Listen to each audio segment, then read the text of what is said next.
चलिए बहुपद देख रहे थे हम लोग।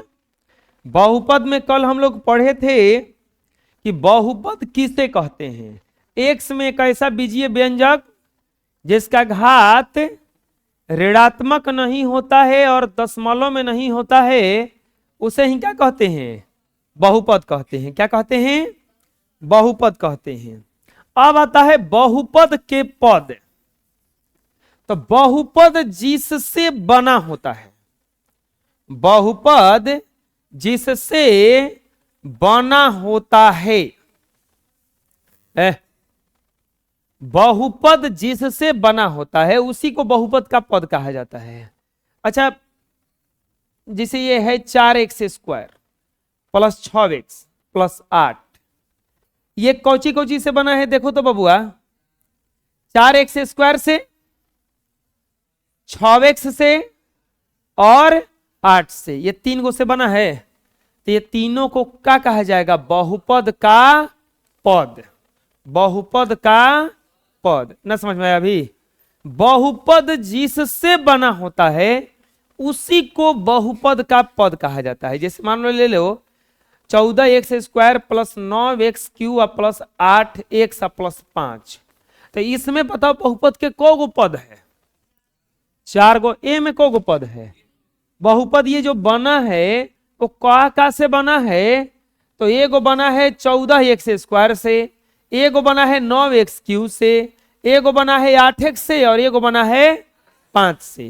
तो इसी को कहा जाता है बहुपद के पद। बहुपद जिससे मिलकर बना होता है उसे बहुपद का पद कहा जाता है। बहुपद जिससे मिलकर बना होता है उसे बहुपद का पद कहा जाता है। और नहीं तो ऐसे डिफिनीशन हो जाएगा कि a0 plus a1 x1 a2 x2 a3 x3 a4 x4 a5 x5 plus dot dot an xn कोई बहुपद हो, तो अब पद इसमें क्या हो जाएगा, इसमें a0 a1 x1 a2 x2 a3 x3 a4 x4 को बहुपद का पद कहा जाता है। ये जो है ये सभी सबको क्या कहा जाएगा, बहुपद का पद कहा जाएगा। समझ में आ जाएगा। बहुपद जिससे मिलकर बना होता है उसे क्या कहते हैं, बहुपद का पद कहते हैं। लिख लीजिए। चलिए एग्जांपल देख लेते हैं इसका कुछ। जैसे 3x² माइनस 5 के कोई पूछेगा पद क्या होगा, तो बताओ क्या क्या हो जाएगा, 3x² कॉमा माइनस 5 हो जाएगा ना, पद इसके ही ना होगा। जैसे बोलेगा 4x² प्लस 4x प्लस 4 के पद क्या क्या हो जाएगा, बोलो, 3 गो है ना, क्या क्या हो जाएगा, 4x², फिर क्या होगा 4x, फिर क्या होगा 4। आया समझ में। बहुपद जिससे मिलकर बना होता है उसी को क्या कहा जाता है, बहुपद का पद कहा जाता है। बहुपद का पद कहा जाता है। बुझा जाएगा ना, बना लो। अब आता है बहुपद का घात। बहुपद का घात, प्यारे बच्चों, बहुपद का घात किसको कहा जाता है। जैसे ये 4x² प्लस 9x प्लस 8 हम बहुपद का गुणांक बताए थे। तो गुणांक में बताए थे कि जो चर के साथ में गुणा में रहे वही कहलाएगा बहुपद का गुणांक। तो बताइए बच्चों, इसमें गुणांक क्या है 4, इसमें गुणांक क्या है और इसमें गुणांक क्या है,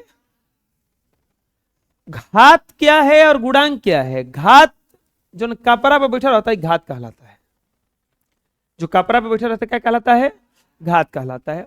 और बोलेगा कि गुणांक जब 3 गो हो गया तो घात भी तो 3 गो है, तो कौन नहीं, घात एक एक को माना जाता है, एक एक को जो सबसे ज्यादा रहे। तो अगर ये पूरे बहुपद का कोई घात पूछेगा तो कितना हो जाएगा, समझ में आया क्या कहे हम, 3x⁵ प्लस 8x² प्लस 16। कोई पूछेगा कि इसका घात बताइए कितना होगा, तो इसका घात कितना हो जाएगा। गुणांक से मतलब नहीं है, गुणांक ये 8 है, लेकिन घात जो सबसे ज्यादा रहेगा वही क्या कहलाएगा। अब ये दिमाग में मत बैठाने का शुरू वाला को घात कहा जाएगा, अरे नहीं, वो कहीं भी बैठा रहे। जैसे 3x² प्लस 16x के पावर 5 प्लस 12x के पावर 8 प्लस 9x।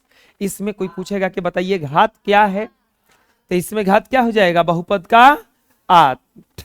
बहुपद का घात क्या हो जाएगा इसमें 8। क्यों? क्योंकि सबसे ज्यादा घात कितना था, 8 था ना। समझ में आ गया बहुपद का घात क्या है? अरे बोलो। बहुपद के अधिकतम घात को ही बहुपद का घात कहा जाता है। बहुपद का जो चर का अधिकतम घात रहता है, चर का जो अधिकतम घात रहता है, उसी को कहा जाता है बहुपद का घात। उसी को कहा जाता है बहुपद का घात। चर x के महत्तम घात को, वही अधिकतम घात को बहुपद का घातांक कहा जाता है। यानी कि घात बराबर होता है चर का महत्तम घात। चर का महत्तम घात। अगर घात कोई पूछेगा तो क्या बताइए, खाली एक घात बताना है, गुणांक अलग अलग हो जाएगा।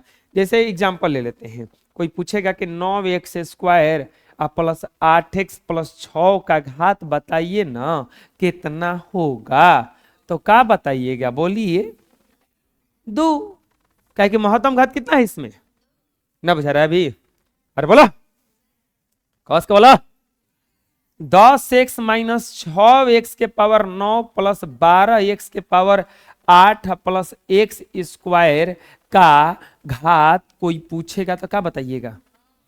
नो, सिंपल है ना, आए बुझा रहा है?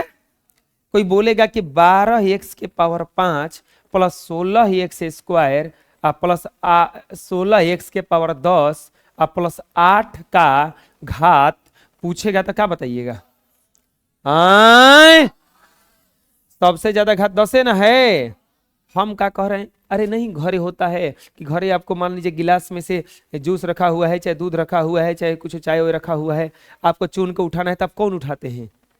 जौना में सबसे बेसी होके होता है ना, तो उहे घातवा चुनना है जौन सबसे, बुझा रहा है? ऐसा करते हैं कि जौन सबसे कम रहता है तो उठाते होंगे। करेली उरेली का सब्जी रखा रहे ना, और ये रखा रहे, मैगी रखा रहे, पास्ता रखा रहे, तो जो ना प्लेट में सबसे ज्यादा तो उन्हें उठाई पहले खोजम उन्होंने ज्यादा बा। अगर कोई कोई उठा लिया तो सबके प्लेट में झाकम, वही से लेके खा रहा है तब वही से झाकम जाके कतना ले ले बड़न, हमरा को होता नहीं बा। तो वैसे ही सबसे ज्यादा घात जो होगा वही बताना है, बुझा रहा है? हाँ?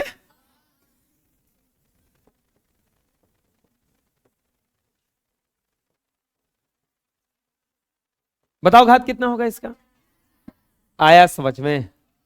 घात निकालने आ जाएगा? हैं? बना लीजिए।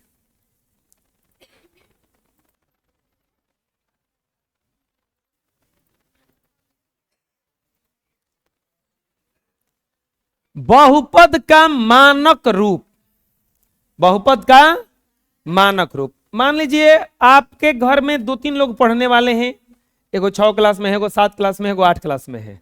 बड़ी खतरनाक स्थिति उत्पन्न होता है, ऐसा होता है तो सबसे ज्यादा होता है कि कलम चोरवल होता है। उसका कलम उठा के वो लेकर भाग जाएगा, उसका कॉपी लेकर भाग जाएगा एगो। तीसरा चीज होता क्या चीज है कि सब किताब कॉपी ऑर्डर रहता है कि एक रेख पे रख दीजिए। अब एक रेख में 6, 7, 8 कुल किताब फेटाइल है, और टेस्ट होके बोला बा हम किताब खोजो तो नहीं मिलते नहीं थे। पता चल कि वो किताबों का 8वां क्लास के बोला कि किताब 6वां क्लास के बेगी में मिला था, वो लेके कहिए से घूमता। तो अब क्या कीजिएगा, खिसियाइएगा, खिसिया के क्या कीजिएगा, 6वां के 6वां वाला पे 7वां के 7वां वाला पे 8वां के सरिया दीजिएगा। सरियाना ही कहलाता है मानक, बुझा गया? सरियाना ही क्या कहलाता है? मानक रूप। जैसे ऐसा दिया रहे x² प्लस 5x के पावर 9 प्लस 3x के पावर 8 प्लस 4x प्लस 3। अब बताओ ये जो घात के अनुसार सरियाना है, इसको किसके अनुसार सरियाना है? घात के अनुसार। या तो बढ़ते क्रम में सरिया दीजिए या तो घटते क्रम में। तो आप बताइए, बढ़ते क्रम में सरिया दीजिए, नहीं तो घटते क्रम में। घात के अनुसार, गुणांक के अनुसार नहीं। बहुपदों को घटते या बढ़ते क्रम में घात के अनुसार सजाना ही बहुपद का मानक रूप कहलाता है। अब बताइए बच्चों कि इसका मानक रूप लिखने जाइएगा, अगर घटते क्रम में, ज्यादातर घटते क्रम में लिखना है, घटते क्रम में यानी कि बड़ा घात वाला सबसे पहले लिखाएगा, तो क्या लिखाएगा बताइए? 5x के पावर 9, फिर क्या लिखाएगा? 3x के पावर 8, फिर क्या लिखाएगा? एक्स स्क्वायर, फिर क्या लिखाएगा? 4x, फिर क्या लिखाएगा? हो गया। बस इधर उधर रहेगा, उसको सरिया दीजिएगा तो क्या कहलाएगा? उसका मानक रूप। समझ में आ जाएगा? चर x में किसी बहुपद को घातों के अनुसार आरोही क्रम या अवरोही क्रम में सजाकर लिखने की प्रक्रिया को बहुपद का मानक रूप कहा जाता है। बहुपद का मानक रूप कहा जाता है। अवरोही क्रम में लिख दीजिए चाहे आरोही क्रम में लिख दीजिए। अब मान लीजिए इसका मानक रूप लिखना है ना, तो क्या हो जाएगा बताइए? मान लीजिए कि सबसे पहले लिखेंगे हम लोग अवरोही यानी घटते हुए क्रम में, तो क्या लिखाएगा? x के पावर 5, फिर क्या लिखाएगा? 12x के पावर 3, फिर क्या लिखाएगा? 8x के पावर 2, फिर क्या लिखाएगा? 9x, फिर क्या लिखाएगा? 8। या एक और मानक रूप क्या होगा इसका? 8 plus 9x plus 8x square plus 12x cube plus x के पावर 5। ये घटते क्रम में था और ये बढ़ते क्रम में था, और यही क्या हो जाएगा इसका आंसर? नहीं समझ में आया अभी? बोलो ना, कहां नहीं आया? बोलो। ये 8 है। हाँ, ये गुणांक से मतलब नहीं रखना है, वो 10 आए चाहे 10,000 है, हम क्या बोलेंगे? घात के अनुसार ना। हम इसको देखिए नहीं रहे कि 8 है कि 9 है। अच्छा 9 है, 8 है, 9 है, फिर तो 8 आया, तो इस सजा रहे थे तो बढ़ते क्रम में घात के अनुसार देखो, ये 0 घात है, या 1 घात आया, 2 आया, 3 आया, 5 आया। बुझा गया? हम गुणांक को देख ही नहीं रहे हैं ना। समझ में आया अभी? अच्छा गुणांक को देखते तो जब 12 लिखना पड़ता ना पहले। हम क्या कहें? घात के अनुसार, ये घात देख रहे हैं कि इसमें क्या है ना। समझ में आया? अभी देखो दूसरा, इसे मान लो रहे 16x के पावर 2 प्लस 3x के पावर 9 प्लस 8x के power 3 plus 120x plus 4x के पावर 120। अब मान लो आता ना रहे, इसका मानक रूप लिखना है। क्या लिखना है? मानक रूप। घटते क्रम में लिख दीजिए। तो बताइए 120 पहले लिखाएगा कि ये पावर वाला 120 पहले लिखाएगा? पावर के अनुसार चलना है, गुणांक के अनुसार नहीं। तो सबसे पहले क्या लिखाएगा? 4x के पावर 120 प्लस, अब क्या लिखाएगा दूसरा नंबर पे? 3x के पावर 9। बुझा गया? ये नहीं कि हम ये 120 लिख देंगे, नहीं, हमको घात देखना है। गुणांक में कुछ रहे हमको कोई मतलब नहीं है। तो ये हो जाएगा 3x के पावर 9 प्लस, अगला क्या होगा बोलिए? 8x के power 3 plus 16x square plus 120x। आया समझ में? मानक रूप समझ में आ जाएगा? बोलो, बना लो।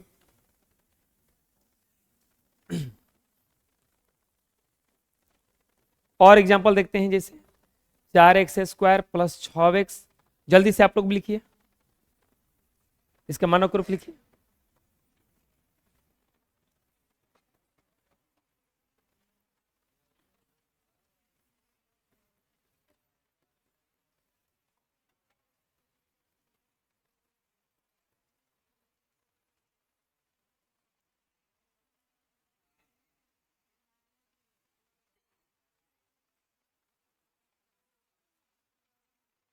डायरेक्ट लिख दीजिए मानक रूप। एक खाली एक क्रम में लिख दीजिए, घटते क्रम में। किस क्रम में? घटते क्रम में खाली लिख दीजिएगा, बाकी कुछ नहीं। ज्यादातर घटते क्रम में ही लिखा जाता है।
मानक रूप लिखिए इसका, तो हो जाएगा 9x³ plus 4x² plus 6x। आया है?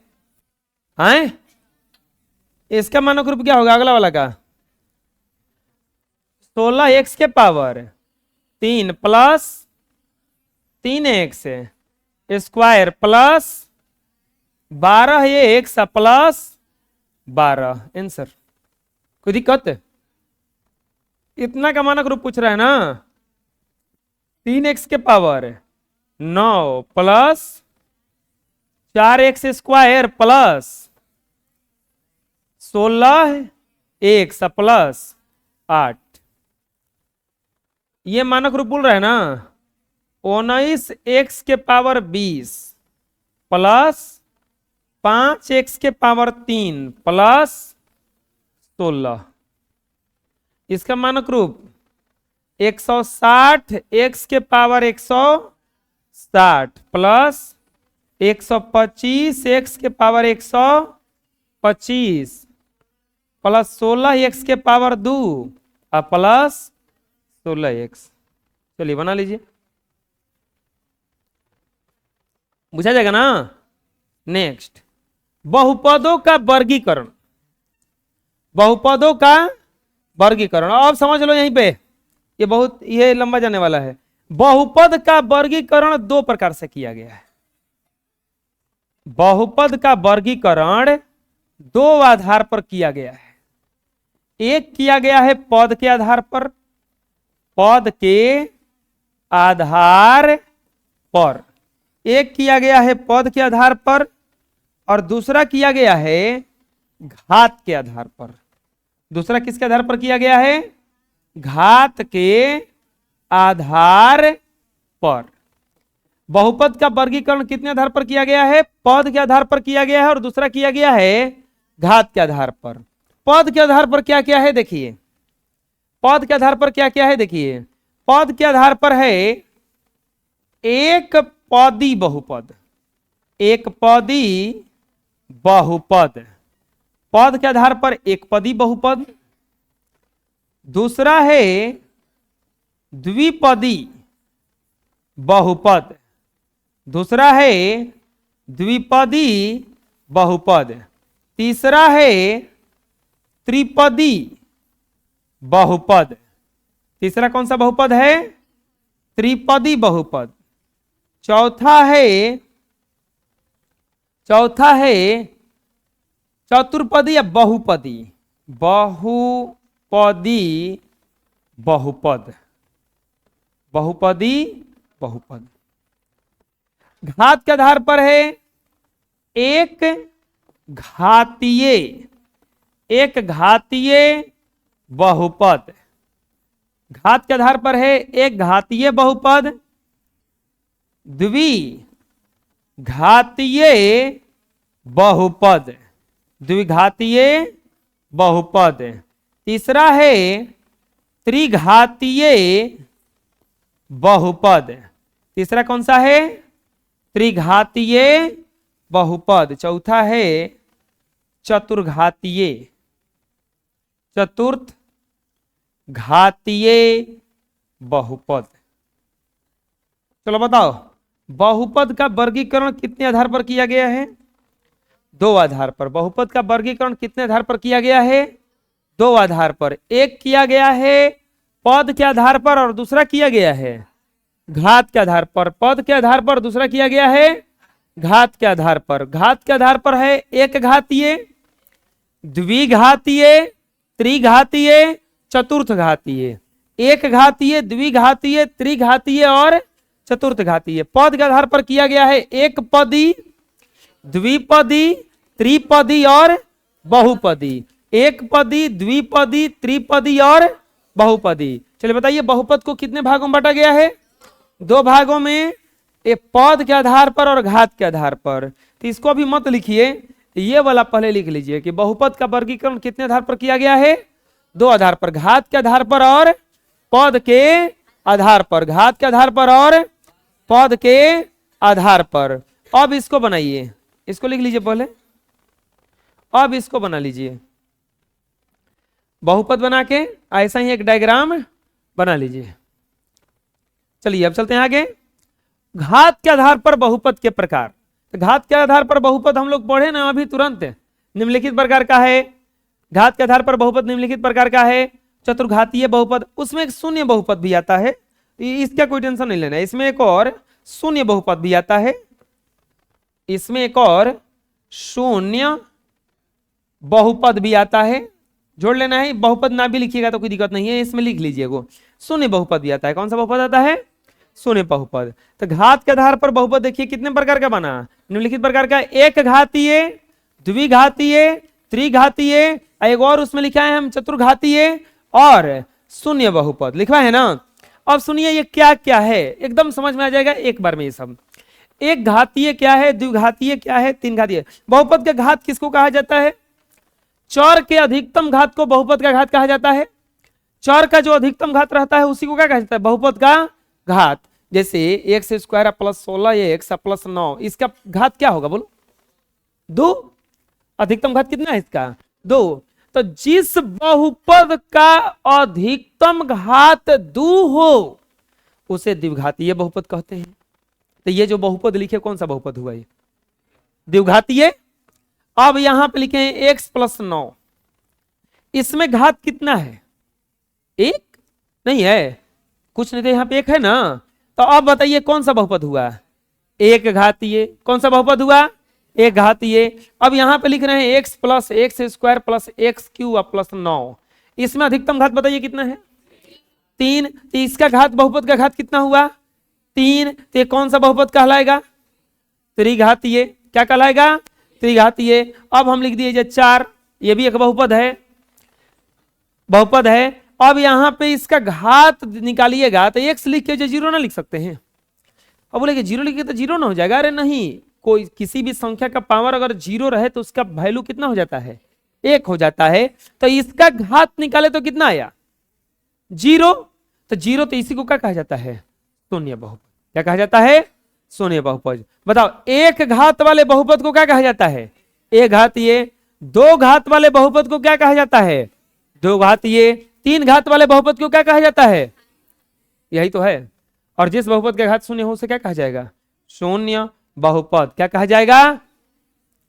यहां पर एक घात वाला बहुपद ही क्या कहलाता है? एक घातीय बहुपद कहलाता है। एक घातीय बहुपद को रैखिक बहुपद भी कहा जाता है। एक घातीय बहुपद को रैखिक बहुपद भी कहा जाता। कोई दिक्कत? एक घात वाला बहुपद को क्या कहा जाता है? एक घातीय बहुपद कहा जाता है। क्या कहा जाता है? एक घातीय बहुपद। एक घातीय बहुपद को रैखिक बहुपद भी कहा जाता है। बोलिए, एक घात वाला बहुपद को एक घातीय बहुपद कहा जाता है।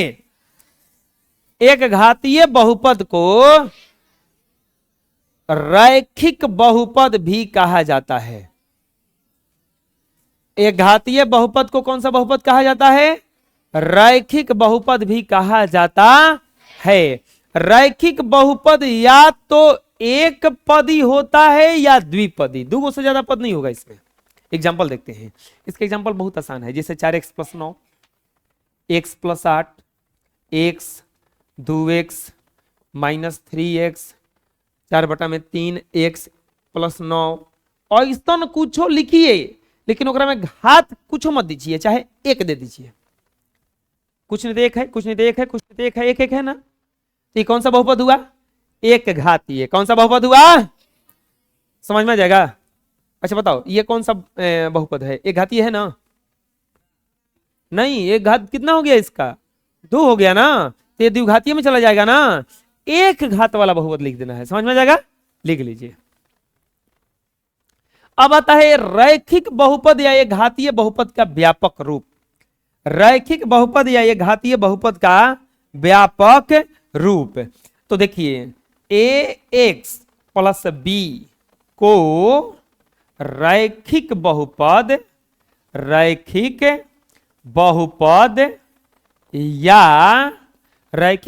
या एक घातीय बहुपद का व्यापक रूप कहा जाता है।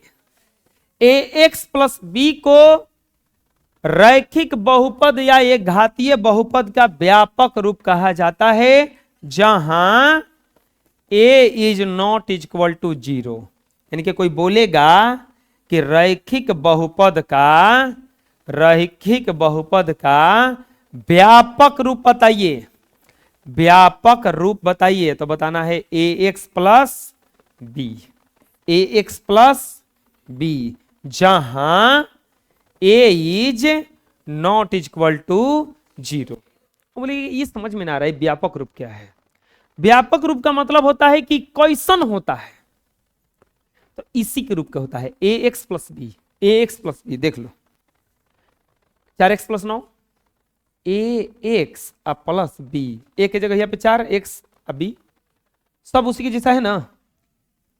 मेन जो रूप होता है ये इसी के जैसा होता है, ये भी उसी के जैसा है, ए एक्स प्लस बी के जैसा नहीं है, क्योंकि ए के जगह यहाँ पे 1 है, x प्लस 8 है ना, तो बी की जगह यहाँ पे 8 है, x की जगह पे देख से एक की जगह यहाँ पे कितना है 1 है। ऐसे ही देखो 4/3x प्लस 9, तो 4/3x प्लस 9, तो ये है नहीं ए एक्स प्लस बी के रूप में। बी की जगह यहाँ पे कितना है 9, x की जगह यहाँ पे 1 है, ए की जगह यहाँ पे कितना है 4/3, तो इसी को कहा जाता है इसका व्यापक रूप। तो इसका व्यापक रूप कैसा होता है ए एक्स प्लस बी जहां ए इज नॉट इक्वल टू 0। बोलो कि ए इज नॉट इक्वल टू 0 समझ में नहीं आया कि क्या है। अरे बबुआ मान लो कि 0x आप प्लस 5 लिख दोगे, तो 0x से गुना करेंगे तो 0 ना हो जाएगा, प्लस 5 बराबर 5 ना आ जाएगा ये। तो बताओ एक घात वाला रहा ही अब नहीं ना, इस तो शून्य बहुपद में चला गया ना। तो इसीलिए इसको कभी भी जो ए रहता है वो 0 के बराबर नहीं रहता है। ई 0 के बराबर हो सकता है, ए एक्स प्लस 0 हो सकता है, क्योंकि देख लो इसमें कहा दूसरा पद बनाना है, खाली एक है ना, x ना खाली है, तो ये कहलाएगा रैखिक बहुपद का व्यापक रूप। बना लो, ठीक है, इतना ही रहेगा।